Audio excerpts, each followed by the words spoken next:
말씀의 향기.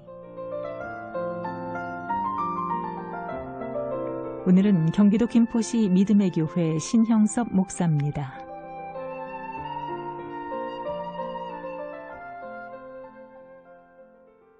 아무리 연약한 여자라 할지라도 입고 있는 옷이 그 사람의 권세를 가져다 주는 것을 봅니다.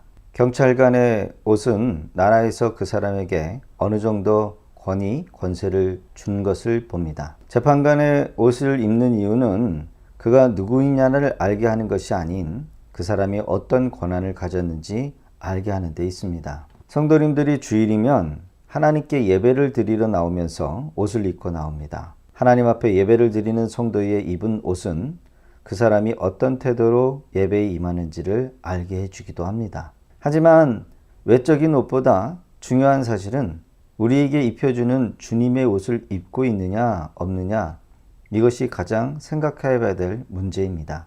매주마다 드리는 예배의 초청은 하나님께서 우리를 부르시는 초청입니다. 그 초청에 우리가 항상 취해야 될 옷이 있는데 그 옷을 입지 않는 자는 하나님께서 예비하신 혼인잔치에 참여할 수 없음을 말씀하고 계십니다.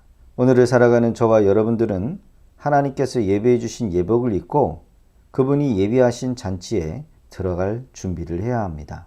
예수님은 사람의 몸을 입고 오신 하나님이십니다. 인간의 구원을 위해 죄 없으신 몸으로 이 땅에 오신 하나님이십니다.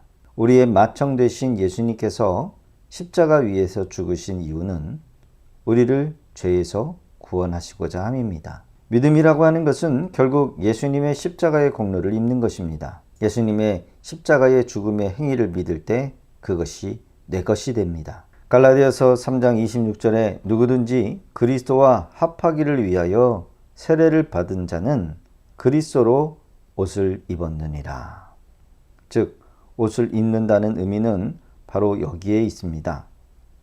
예수 그리스도의 옷을 입는 자는 구원을 받습니다. 믿음으로 산다는 것은 바로 예수님이 나를 위해 고난당하시는 것을 믿고 더 이상 이전의 죄악된 삶을 버리고 경건하고 거룩한 삶을 사겠다는 각오인 것입니다.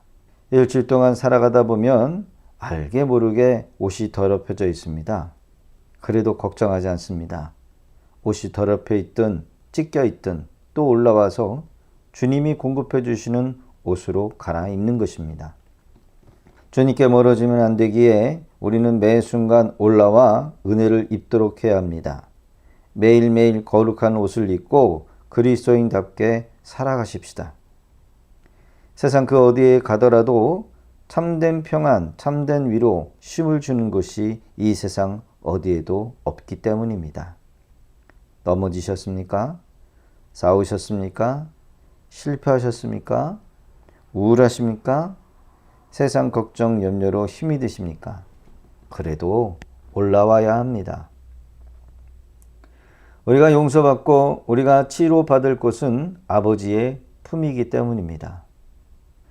하나님께 올라와 용기를 얻고 힘을 얻고 지혜를 얻고 은혜 받아야 문제도 해결될 수 있습니다. 하루만 옷을 갈아입지 않고 돌아다녀도 옷이 더러워지는데 갈아입지 않는 옷을 입고 어떻게 거룩한 삶을 살 수 있습니까? 하나님의 말씀 앞에 나와야 우리의 더러워진 옷을 갈아입을 수 있는 것입니다. 천국은 믿음으로 가는 곳입니다. 예수 그리스도의 옷을 입은 자들만 갈 수 있습니다. 이미 우리는 예수 그리스도의 옷을 입은 자들이기에 매일매일 주시는 말씀 앞에서 더러워진 옷을 갈아입고 새로워진 신분으로 살아가는 것입니다. 어린 양의 결혼식은 긴 고난의 여정에서 기쁨의 절정을 이루는 순간이고 새로운 인생의 시작을 의미합니다. 그렇습니다.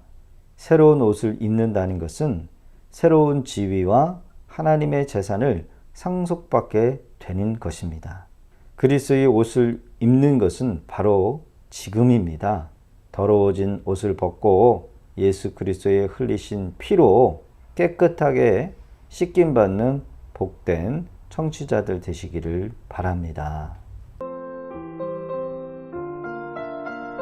말씀의 향기. 경기도 김포시 믿음의 교회 신형섭 목사였습니다.